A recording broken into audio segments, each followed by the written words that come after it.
Hello everyone, welcome to Hariom classes, anything from anywhere.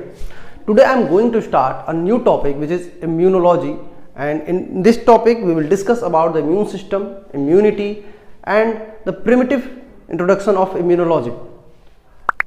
If I say the term immunology, which means the study of immunity or the immune system, अगर मैं साधारण भाषा में इसको कहूँ तो immunology प्रतिरक्षा विज्ञान हमारे इम्यून सिस्टम यानी प्रतिरक्षा तंत्र की विभिन्न कार्यप्रणालियों का अध्ययन है। ठीक है, मैं हिंदी और इंग्लिश दोनों में समझाने की कोशिश करता हूँ ताकि आसानी से समझ में आए। तो आज हम जो पढ़ रहे हैं वो टॉपिक है इम्यूनोलॉजी। गुड, प्रतिरक्षा विज्ञान। अब होता क्या है कि जैसा हम जानते हैं कि जितने भी ऑर्गेनिज्म हैं वो समय के हिसाब से डेवलप हुए हैं और समय के हिसाब से अडॉप्ट हुए हैं, किसी भी एनवायरनमेंट के प्रति, किसी भी माहौल में ढल चुके हैं, अपने आप को ढाल चुके हैं। तो ढालते ढालते या ढलने की इस प्रक्रिया के अंतर्गत ये हुआ कि हमारा शरीर विभिन्न अवस्थाओं, विभिन्न स्थितियों से लड़ने में सक्षम हो गया है। ठीक है, तो इस सब प्रक्रिया, पूरी प्रक्रिया में हमारे शरीर के अंदर एक खास क्षमता का विकास हुआ, जिसमें क्या होता है कि हम किसी भी रोग कारक, विषैले पदार्थ या सूक्ष्म जीव के खिलाफ स्वयं से लड़ सके या अपनी सुरक्षा कर सके। वो क्या कहलाया? प्रतिरक्षा। और इसका जो अध्ययन है वो क्या कहलाया? प्रतिरक्षा विज्ञान। इफ आई से in English, that is during the long term of evolution organisms have evolved such a way that they have adopted a special kind of method of their internal protection, and which is termed as immune system. This immune system provides a special shield against any kind of toxins or microorganisms. Okay, अब मैं बात करता हूं अगर कि immunity क्या है। ठीक है, प्रतिरक्षा विज्ञान क्या है, तो पहला इस पे टर्म आ जाए एक बार जरा सा, व्हाट इज इम्यूनिटी। ठीक है, डिफिनीशन अगर मैं बात करूं प्रतिरक्षा की, हिंदी में इसको कहते हैं प्रतिरक्षा। हिंदी और इंग्लिश दोनों आना जरूरी है ताकि आसानी से आप समझ सको।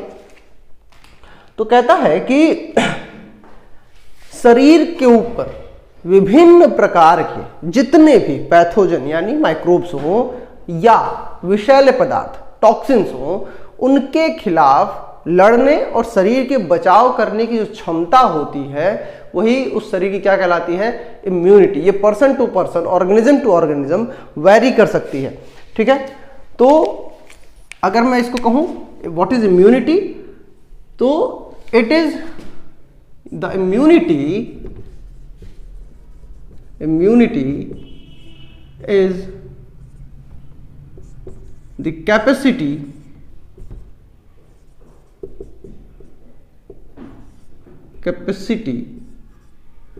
of a body to resist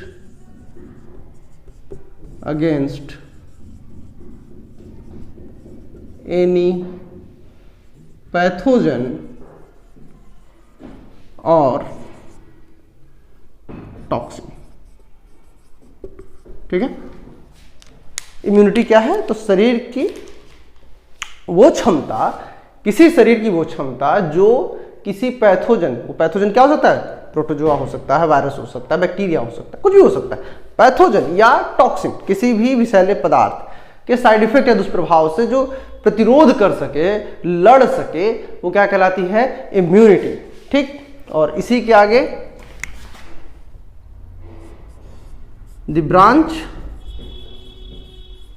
of science in which we study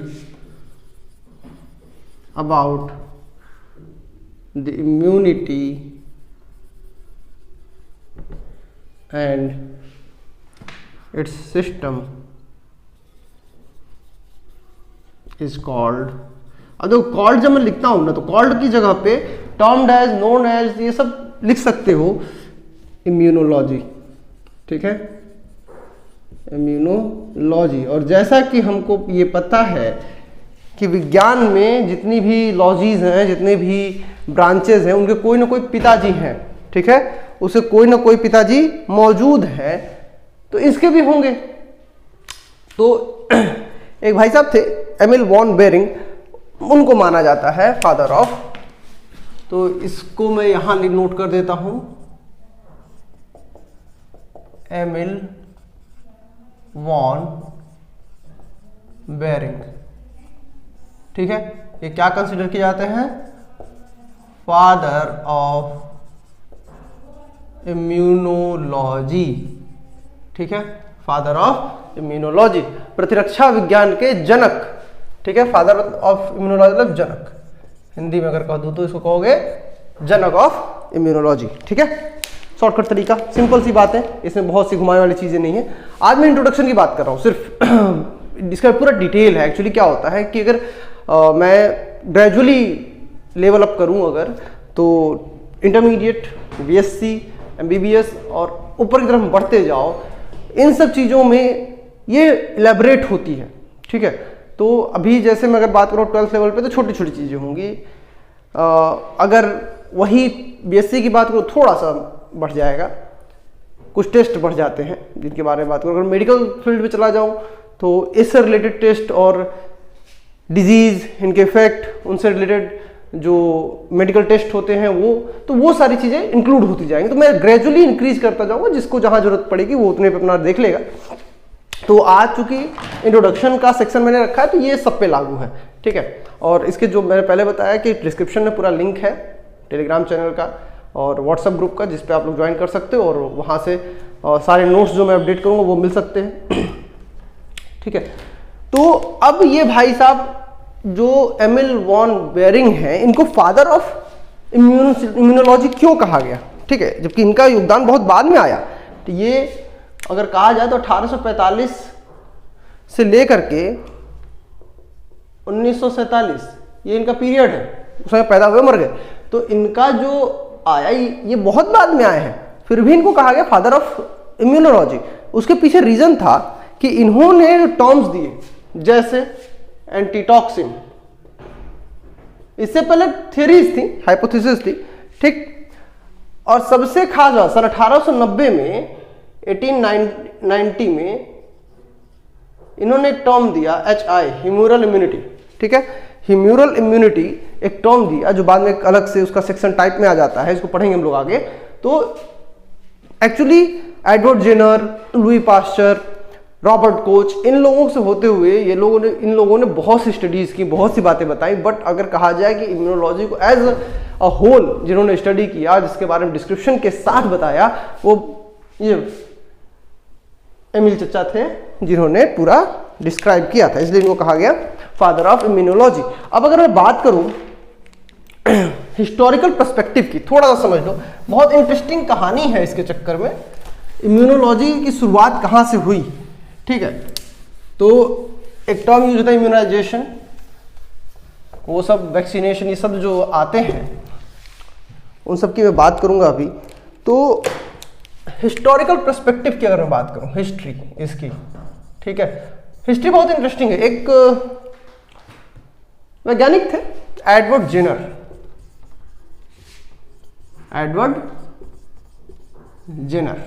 ठीक है। तो इन्होंने देखा 1796 में इनके गांव में बीमारी फैली, काउपॉक्स, ठीक है, काउपॉक्स की बीमारी फैली। और उसके कुछ समय बाद इन्होंने देखा कि इनके गांव में चिकन पॉक्स फैला, ठीक है, स्मॉल पॉक्स।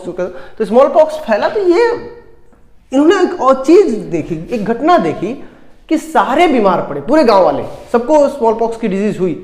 लेकिन जो यादव जी थे उस गांव में, यादव जी मतलब वहां यादव नहीं होते, वहां जो मिल्कमैन था, जो दूध बेचता था, जिसके घर में गाय थी, वो बीमार नहीं पड़ा। तो इनको बड़ा आश्चर्य हुआ कि पूरा गांव बीमार पड़ा है, यही कौन सा ऐसा अमृत पी के बैठा कि इसको नहीं हुआ।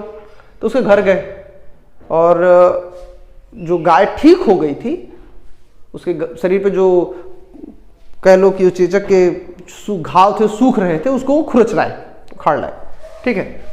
और उस खुरचन को ये पानी में रखे, डिस्टिल्ड वाटर में, और उन्होंने उसको मिक्सअप किया, कूटे उसको बढ़िया से, उसका एक तरह से सीरम बनाया। इनके पास एक 15 साल का नौकर था, लड़का था। उससे पूछे कि बेटा देखो तुम बीमारी से बचना चाहते हो, तो छोटा बच्चा था, बोला हाँ। बोले ठीक है, एक ट्रायल है, अगर हम लगा दे तुम पे, ट्रायल करें, तो तुमको बीमारी नहीं होने की संभावना रहेगी। छोटा बच्चा मान गया। तो इन्होंने क्या किया, पहले उसको लगाया वो काउपॉक्स वाला इंजेक्शन, फिर उससे कुछ दिन बाद या कुछ समय बाद उसको लगा दिया वो जो आसपास के गाँव में जो फैला था चिकन पॉक्स, वो चिकन पॉक्स, स्मॉल पॉक्स, उसका जो भी वैक्सीन था, स्मॉल पॉक्स का वैक्सीन, जो खुरचन लाए थे उससे ही बनाए, और उसका उन्होंने उस बच्चे में उसको इंसर्ट कर दिया। बच्चे को हल्की फुल्की बुखार चढ़ा, लेकिन उस बच्चे के अंदर स्मॉल पॉक्स से कोई लक्षण नहीं आए। तो उन्होंने इसका मतलब पूरा कंक्लूजन निकाला कि देखो कुछ तो ऐसा है कि जो हमने उस बच्चे को दिया, उस बच्चे में कुछ ना कुछ ऐसी चीज जनरेट हुई, कुछ ऐसी चीज बनी है जिससे कि स्मॉल पॉक्स की जो बीमारी है उसके अंदर पनप ही नहीं पाई। तो ये टोटल होल प्रोसेस अगर मैं समझाने की कोशिश करूं तो इन्होंने कैसे किया, देखो ये है चाचा एडवर्ड जिनर, ठीक, घुंघराले बाल, अब थे नहीं कि मुझे नहीं पता, बट मान लेते हैं कि घुंघराले बाल रहे होंगे, वैज्ञानिक थे ना, तो नहाने का टाइम जल्दी मिलता नहीं था वैज्ञानिकों को उस समय। तो इनके पास थी एक गाय, मतलब जो गाय को बीमारी हुई थी, इस गाय में से इन्होंने निकाला काउपॉक्स का खुरचन, ठीक है, और उससे इन्होंने बनाया एक लिक्विड फ्लूइड, जो भी कहना है कह लो, और उस फ्लूइड को इन्होंने डाला एक जो छोटा बच्चा था इस 15 साल के लड़के में। अब इस बच्चे को पता था नहीं कि हमारे साथ कर क्या रहे हैं, खैर डाल दिए।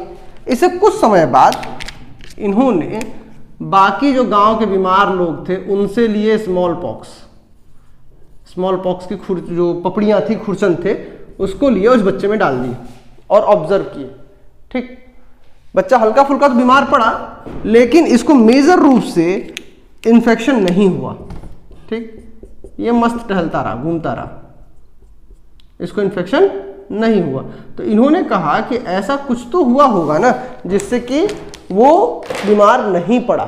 अब देखो इसी को लेकर के, ये तो इनकी पहली थ्योरी आई, इसी को लेकर के बाद में रॉबर्ट कोच ने माइक्रोबायोलॉजी के इंट्रोडक्शन सेक्शन में मैंने इसको बताया, रॉबर्ट कोच ने कोच पोस्टुलेट दिया। कोच पोस्टुलेट्स कहा जाता है, उन्होंने कहा कि देखो हर एक बीमारी के लिए एक माइक्रो ऑर्गेनिज्म जिम्मेदार होता ही होता है, ठीक। एटलीस्ट एक बीमारी के लिए कोई एक माइक्रो ऑर्गेनिज्म स्पेसिफिकली जिम्मेदार होता है, ये कोच का कहना है, रॉबर्ट कोच का, इसलिए उनको फादर ऑफ मॉडर्न बैक्टीरियोलॉजी कहा जाता है। इसके बाद आए लुई पास्चर जो फादर ऑफ बैक्टीरियोलॉजी हैं। अब इन्होंने कई बातें बताई, कई चीजें इन्होंने की, और एक मेथड होता है एटीन्यूएशन, ठीक है, एक मेथड होता है एटीन्यूएशन, इसके थ्रू इन्होंने वैक्सीन बनाया, ठीक है, इन्होंने पहला वैक्सीन बनाया, पहला वैक्सीन। और ये वैक्सीन जो टर्म है ये ओरिजिनेट हुआ है वेका से, वेका, ठीक है। वेका एक लैटिन वर्ड है, अगर कहा लैटिन वर्ड है, जिसका मतलब होता है काउ। क्यों? क्योंकि एडवर्ड जेनर ने गाय से सीरम लिया था, बनाया था उससे। तो ये एटीन्यूएशन क्या है, पहले इसको समझ लो। एटीन्यूएशन एक प्रोसेस होता है जिसमें हम किसी भी बैक्टीरिया को या उसके माइक्रो ऑर्गेनिज्म को, जो बीमारी है उसको हम इनएक्टिव कर देते हैं, ऐसी स्थिति में ला देंगे मर जाए वो, लेकिन पूरी तरह से नहीं। तो उसकी सारी प्रक्रिया शांत हो जाती है। उसके बाद वो उसको हम किसी भी स्वस्थ मनुष्य के शरीर में इंजेक्ट कर देते हैं। तो चूंकि वो भाई उसकी जो बॉडी है उसका एक केमिकल स्ट्रक्चर है, वो तो रखेगा ही रखेगा। तो उससे देख के, उसके जैसे बिहेवियर को देख करके हमारा शरीर एक खास मैकेनिज्म तैयार करता है और उससे लड़ने के लिए तैयार हो जाता है, ठीक है, इसको ऐसे समझ लो कि मान लो कि तुम कहीं बैठे हुए हो किसी कुर्सी पे, ठीक है, पीछे से कोई आया अचानक से थप्पड़ मारा भाग गया, तो तुम्हें पहली बार मालूम नहीं चलेगा, दूसरी बार भी आया मारा भाग गया, ठीक है। तो लेकिन तुमने एक चीज नोट की कि वो आता है मार के भागने में एक पर्टिकुलर ड्यूरेशन का अंतर है, 5 मिनट 10 मिनट 1 घंटा जो भी। अब तुम अगली बार उस 1 घंटे पे टाइम देखते हुए तैयार रहोगे, जैसे ही आएगा पटक के कूटेंगे उसको हम, आए तो ससुरा है कौन जो मार के भाग रहा है। तो ये ही काम हमारा शरीर भी करता है। पहली बार अगर हार भी जाए तो याद रखता है, अच्छा बेटा अगली बार आओ तो बताते हैं। तो वो उसी मैकेनिज्म को तैयार करना जो हमारा इंटरनल मैकेनिज्म है, वही है इम्यून सिस्टम। तो अब क्या होता है कि ये तैयार हुआ उस वैक्सीन के थ्रू, और वैक्सीन शब्द जो आता है वो किससे आता है, वैका से। तो पहली वैक्सीन का हाइपोथेसिस किसकी थी, एडवर्ड जेनर की थी, लेकिन पहली वैक्सीन जो बनी थी वो लुई पास्चर ने बनाई थी। तो ये 2 चीजें याद रखना, ठीक है। अब हालांकि मैंने इनके बारे में पहले ही बता दिया है, बेरिंग के बारे में। एमिल वॉन बेरिंग जो थे, इन्होंने प्रॉपर ब्रॉड स्टडी की और इसके बारे में बताया कि एंटीटॉक्सिन्स क्या होते हैं, ह्यूमरल इम्यूनिटी क्या होती है, हमारे शरीर में किस तरह से काम करती है, क्या जनरेशन होता है, इस तरह ये पूरी चीज़ों के बारे में इन्होंने डिस्क्राइब किया। इसके बाद एक नाम आता है कार्ल लैंड स्टीनर का। एक नाम किसका आता है, कार्ल लैंड स्टीनर का।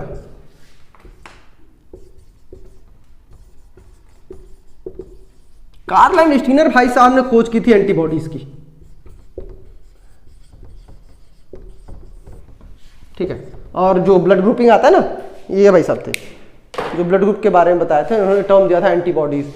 और इसके बाद एक नाम आता है मैचनिकॉफ का, एक दूसरे हैं मैचनिकॉफ, ठीक है। मैचनिकॉफ जो है, इन्होंने जो फैगोसाइट्स हैं इनको आइडेंटिफाई किया था और इसके बारे में बताया था, ठीक है, फैगोसाइट्स के बारे में। तो इन्होंने फैगोसाइट्स की डिस्क्रिप्शन दी और इसके बारे में बताया। अब एक और वैज्ञानिक है, मैं उनकी बात करूं अगर, तो अच्छा देखो, मैरिल चेज और जॉर्ज मैकनीज, ये 2 वैज्ञानिक थे, मैरिल चेज और जॉर्ज मैकनीज। इन्होंने बताया कि देखो हमारे शरीर में एक खास तरह की इम्यूनिटी होती है जो ह्यूमरल इम्यूनिटी से अलग होती है, और उसको नाम दिया गया सेल मीडिएट इम्यूनिटी। तो HI ह्यूमरल इम्यूनिटी किसने खोजी, तो बेरिंग ने। CMI सेल मीडिएट इम्यूनिटी किसने खोजी, तो मैरिल और मैकनीज ने। तो ये नाम याद रखना, इसको मैं लिख दे रहा हूं ताकि याद रहे, भूले ना इंसान, नहीं तो गड़बड़ हो जाता है। मैरिल चेज इनका पूरा नाम था, मैरिल चेज एंड जॉर्ज मैकनीज, ठीक है। जॉर्ज मैकनीज ने क्या दिया था, सेल मीडिएट इम्यूनिटी के बारे में, ठीक है। चलो इतनी चीजें तो क्लियर हुई। अब ये इम्यूनिटी है क्या, कितने प्रकार की है, किस तरह से होती है, आज इसको मैं थोड़े में समअप करूंगा और इसकी description detail study next video में बनाऊंगा ताकि आसानी से समझ में आए। क्योंकि अब ये और वहां से फिर वो पूरा ब्रॉड स्पेक्ट्रम की तरह मैं उसको डिटेलिंग करता जाऊंगा ताकि आसानी से समझ में आए। बट अगर मैं बात करूं इम्यूनिटी की, तो इसको ऐसे समझ लो, इम्यूनिटी को 2 हिस्सों में बांटा गया है, ठीक है। इम्यूनिटी को 2 हिस्सों में हम लोग बांट देते हैं। एक कहलाती है इन्नेट इम्यूनिटी, इन्नेट इम्यूनिटी, ठीक है, और दूसरी कहते हैं एडाप्टिव इम्यूनिटी, जिसको हम अडॉप्ट करते हैं, एडाप्टिव इम्यूनिटी। अब अगर हम बात करें इन्नेट इम्यूनिटी, तो इन्नेट इम्यूनिटी हमारे शरीर में जन्म से होती है। तो ये 2 हिस्सों में तैयार हो जाती है। एक तो इसमें बैरियर होते हैं, बैरियर्स, और दूसरा इसमें कुछ सेल्स होती हैं जो भाग लेती हैं, ठीक है। अब अगर मैं बैरियर्स की बात करूं तो कुछ फिजियोलॉजिकल बैरियर होंगे जो हमारा शरीर बनाता है, फिजियोलॉजिकल बैरियर, और कुछ केमिकल बैरियर्स होते हैं हमारे शरीर में जो हमारे शरीर को बचाते हैं, ठीक है। सेल्स की बात करें तो इसमें फैगोसाइट्स होती हैं, कुछ फैगोसाइट्स, ठीक है, और कुछ एनके सेल्स होती हैं, नेचुरल किलर सेल या एनके सेल्स, ये हो गई। अब अगर मैं इसी तरह से बात वहाँ उधर करूँ तो अडाप्टिव इम्यूनिटी में दो चीज़ें तय हो जाती हैं। एक तो हमारा लिम्फेटिक सिस्टम भाग लेता है इसमें, लिम्फेटिक सिस्टम, ठीक है, और इसमें भी अगर कहा जाए प्रॉपर तो दो हिस्से बनते हैं, CMI और HI।